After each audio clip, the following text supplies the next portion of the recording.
ನಮಸ್ಕಾರ. ನನ್ನ ರೈತ ಬಾಂಧವರಿಗೆ, ಪ್ರತಿಯೊಬ್ಬ ರೈತ ಕಬ್ಬ ಬೆಳೆದು ಗ್ಯಾಂಗ್ಗಳನ್ನು ಹಚ್ಚಿ ಈ ರೀತಿ ಶ್ರಮ ಪಡ್ತಾರೋ, ಆದರೂ ಕೂಡ ಬಿಲ್ ಹಾಕಕ್ಕೆ ಫ್ಯಾಕ್ಟ್ರಿ ಮಾಲಕರು ವಿಚಾರಗಳನ್ನು ಮಾಡ್ತಾರೋ. ಯಾವ ರೀತಿ ಮಾಡ್ತಾರಂತಂದ್ರೆ, ನಾವು 3,000 ರೂಪಾಯಿ ಮ್ಯಾಲೆ 1 ರೂಪಾಯಿ ಕೊಡೋದಿಲ್ಲ ಅಂತ ಹೇಳಿದರು.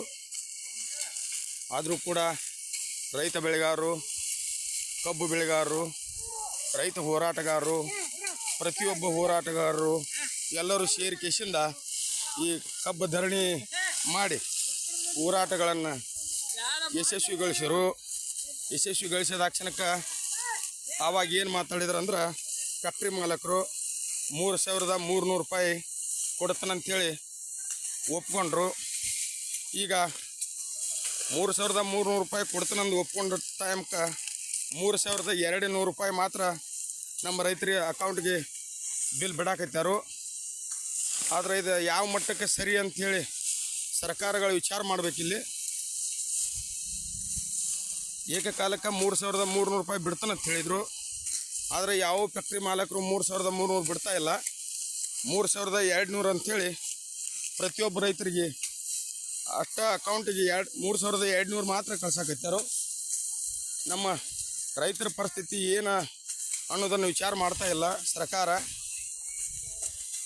ಪ್ರತಿಯೊಬ್ಬರು ಇಲ್ಲಿ ಎಷ್ಟೊಂದು ನಮ್ಮ ರೈತನ ತಂಬರು ಶ್ರಮ ತಗೋತಾರೆ ಅನ್ನೋದು ಗುರುತಿಲ್ಲ ಜನಗಳಿಗೆ. ಆದರೆ ಅಲ್ಲಿ ಫ್ಯಾಕ್ಟ್ರಿಯಾಗ ಕೂತ್ಕೊಂಡು ಏನರೇ ಮಾತಾಡ್ತಿರ್ಬೇಕು ಅವರು.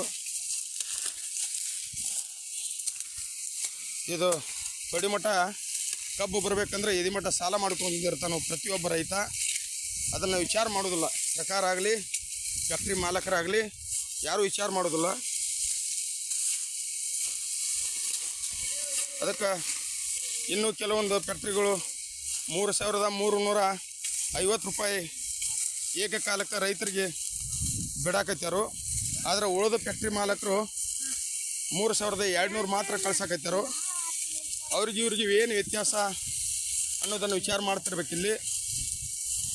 ಸುಮ್ಮನೆ ಏನಾರು ಹೇಳ್ತಾರೋ, ನಮಗೆ ನುಕ್ಸಾನ್ ಆಕತಿ ಅಂತೇಳಿ. ನುಕ್ಸಾನ್ ಆಕತಿನೂ ವಿಚಾರನಾಗ ಅವರು ಮಾತಾಡಿದ್ರೆ ನಮ್ಮ ರೈತರು ಅದನ್ನು ನ್ಯಾಯ ಮಾಡಿ ಒಂದು ಸ್ಥಾನಮಾನಕ್ಕೆ ತಂದು ವಿಚಾರ ಮಾಡಿ ಹೋರಾಟಗಳನ್ನ ಮಾಡಿರು. ಪ್ರತಿಯೊಬ್ಬ ರೈತಂದು ಏನಾಕೈತಿ ಅನ್ನೋದು ಇಲ್ಲಿ ನೋಡ್ರಿ, ರೋಡ್ ಮ್ಯಾಗ ಕುತ್ಕೊಂಡ ಪರಿಸ್ಥಿತಿ ಏನೈತೆ ಅನ್ನೋದು ನಮ್ಮ ರೈತ ಬಾಂಧವರು ವಿಚಾರ ಮಾಡಿರಿ. ಫ್ಯಾಕ್ಟ್ರಿಗಳ ಮಾಲಕರಾದರೂ ನೋಡ್ಬೇಕಿಲ್ಲಿ. ಪಾಪ ಎಲ್ಲಿ ಊಟ ಎಲ್ಲಿ ಕೂಳು ಇವತ್ತರದ ಇಲ್ಲ, ಅಲ್ಲೆಲ್ಲೇ ಅಡುಗೆ ಮಾಡ್ಕೊಂಡು ತಾವ ಇಲ್ಲಿ ಕಬ್ಬ ಕಡಿತಾವು, ಊಟ ಮಾಡ್ತಾವು. ಅದ್ರ ಉದ್ದೇಶಕ್ಕಾಗಿ, ಯಾಕಂದ್ರೆ ವಿಚಾರ ಮಾಡೋ ವಿಷಯ ಇದು. ಸರ್ಕಾರ ಎಚ್ಚರಗೊಳ್ಬೇಕು, ಫ್ಯಾಕ್ಟ್ರಿ ಮಾಲಕರು ಎಚ್ಚರಗೊಳ್ಬೇಕು. ಇವಾಗ ನಮಸ್ಕಾರ, ತಮ್ಮ ಹೆಸರು? ಹಾಂ ಸರ, ಇವಾಗ ಯಾವ ಫ್ಯಾಕ್ಟ್ರಿಗೆ ಹೊಂಟೈತಿ ಕಬ್ಬು? ಶಿವಶಕ್ತಿ. ಹಾಂ ಏನು ಬಿಲ್ ಹಾಕಾಗತ್ತೆ ರೀ? 3,300 ಕೊಡೈತಿರಲ್ಲ. 3,300. ಹಾಂ, ಕಾಲಕ್ಕೆ ಬಿಡಾಕತ್ಯಾರ ರೀ? ಹಾಂ. ಈಗ ಇನ್ನೊಂದು ಕೆಲವೊಂದೊಂದು ಫ್ಯಾಕ್ಟ್ರಿಗಳದಾವಲ್ರಿ, ಅವ್ರು 3,200 ಕೊಡಾಕತ್ಯಾರ ರೀ. ಅದಕ್ಕೇನು ಹೇಳ್ತೀರಿ? ಅವ್ರಿಗೆ ಏನಾಗೈತೆ ಅಂಬಲ್ ಸರ್, 3,200 ಕೊಟ್ಟಾರ್ರಿ. ಹಾಂ. ಶಿವಶಕ್ತಿ ಸುವರ್ಣ ಏನೈತಿ 3,300. ಹೌದು. ಹಾಂ. ಇನ್ನು ಈ ರೈತರದು ಪರಿಸ್ಥಿತಿ 3,200 ಕೊಡ್ತಾನಂತೇಳಿ ಅವ್ರ ಈಗ ರೈತರ ಅಕೌಂಟ್ಗೆ ಮಾತ್ರ ಬಿಟ್ಟರು. ಇನ್ನ 100 ರೂಪಾಯಿ ಯಾಕೆ ಬಿಡ್ಲಿಲ್ಲ ಅವರು? ಏನು ವಿಚಾರ? ಸರ್ಕಾರದ 50 ರೂಪಾಯಿ ಬರ್ತೈತ್ರಿ. ಫ್ಯಾಕ್ಟ್ರಿ 50 ಕೂಡಿ 100 ರೂಪಾಯಿ ಬಿಡ್ತಾರೆ. ಆದ್ರೆ ಇವ್ರು ಶಿವಶಕ್ತಿ ಕಾರ್ಖಾನೆಯವರು ಈಗ 3,300 ಏಕಕಾಲಕ್ಕೆ ಬಿಟ್ರೆ ಇನ್ನು ಮತ್ತೆ 100 ರೂಪಾಯಿ ಹೆಚ್ಚು ಬಿಡ್ತಾರೆ. ಇನ್ನು 100 ಹೆಚ್ಚು ಬಿಡ್ತಾರೆ. ಹಾಂ. ಇನ್ನು ಸರ್ಕಾರದ 50 ರೀ, ಅವ್ರದ್ದು 50 ಹೆಚ್ಚು ಹಾಕಿಸಿಂದ 100 ರೂಪಾಯಿ ಹೆಚ್ಚು ಬಿಡ್ತಾರೆ. ಈಗ ನಿಮ್ಮ ಅಕೌಂಟಿಗೆ ದುಡ್ಡು ಬಂದದ್ದು ಪಕ್ಕ ಆಗೈತ್ರಿ? 3,300. ಹಾಂ. ಯಾವ್ರಿ? ಸಸಾಲಟಿ. ಹಾಂ. ತಮ್ಮ ಹೆಸರು ರೀ? ಹಾಂ. ಅಡ್ರೆಸ್ ಪೂರ ಹೇಳ್ಬಿಡ್ರಿ. ಹಾಂ.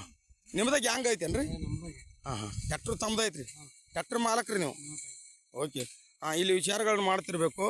ಯಾಕಂತಂದ್ರೆ ಈಗಾಗಲೇ ರೈತರು ನೇರವಾಗಿ ಕಾರ್ಖಾನೆಗೆ ಕಳಿಸಿರೋಂಥ ರೈತರು, ಟ್ಯಾಕ್ಟ್ರ್ ಮಾಲಕರು ಅವರ ಮಾತಾಡಿದೈತಿ. 3,300 ರೂಪಾಯಿ ಸರ್ಕಾರದವ್ರು ಬಿಡ್ತಾನಂದ್ರು ಕೂಡ ಟ್ಯಾಕ್ಟ್ರ್ ಮಾಲಕರಾದ್ರು ಓಪನ್ ಆಗಿ ಮಾತಾಡ್ರಿ. ಈಗ ಯಾಕಂತಂದ್ರೆ ಇಲ್ಲಿ ವಿಚಾರ ಮಾಡ್ಬೇಕು. ಇಲ್ಲಿ ಪ್ರತಿಯೊಬ್ಬ ಫ್ಯಾಕ್ಟ್ರಿ ಕಾರ್ಖಾನೆ ಮಾಲಕರು ಏನು ಮಾಡ್ಬೇಕಂತಂದ್ರೆ ಅವ್ರಿಗೆ ಆದ್ರೆ 3,300 ಪುರೋಟ ಆಯ್ತು, ಇವ್ರಿಗೆ 3,200 ಹೆಂಗೆ ಪುರೋಟ ಆಯ್ತು. ಇಥನಾಲ್ ತೆಗಿತಾರೋ, ಶುಗರ್ಸ್ ತೆಗಿತಾರೋ, ಮತ್ತು ಮೊಲಾಸಸ್ ತೆಗಿತಾರೋ. ನಮ್ಮ ಮಳ್ಳಿ ಗೊಬ್ಬರ ಎಲ್ಲ ನಮ್ಮ ರೈತರಿಗೆ ತಲೆ ಕಟ್ಟಿ ಇವರೆಲ್ಲ ದುಡ್ಡು ಮಾಡ್ಕೊತಾರೋ. ಪ್ರತಿ ಒಂದು ವರ್ಷ ಬೇಡ 2ನೇ ವರ್ಷಕ್ಕೆ ಮತ್ತೊಂದು ಕಾರ್ಖಾನೆಗಳನ್ನು ಕಟ್ತಾ ಇರುವಂಥ ಮಾಲಕರಿಗೆ ವಿಚಾರ ಮಾಡುವಂಥ ವಿಚಾರ ಇದು. ಮುಂದಿನ ವಿಡಿಯೋದಾಗ ನಾನು ಬರ್ತೀನಿ. ದಯಮಾಡಿ